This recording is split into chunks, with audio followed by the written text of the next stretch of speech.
ఆరవ రోజు దైవిక ఓదార్పు. దేవుడు తన ప్రజలను బాధలలో, ఒంటరితనములో ఓదార్పును కలగజేస్తాడు.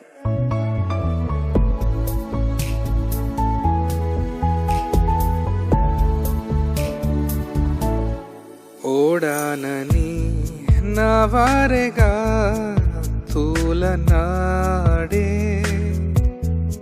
ఏదారని నే చూడగా ఏసేదారి నే వేడగానే నా తోడు నీడై ఓదార్పును ఇచ్చాడుగా నా దేవుడు.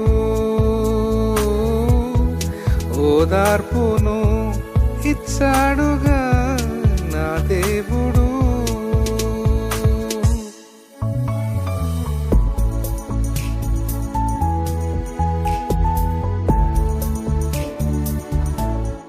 పోరాడినా నేనోడితే యేసు లేక, యేసయ్యలో నేనుండగా గెలుపు నాదే. పోరాడ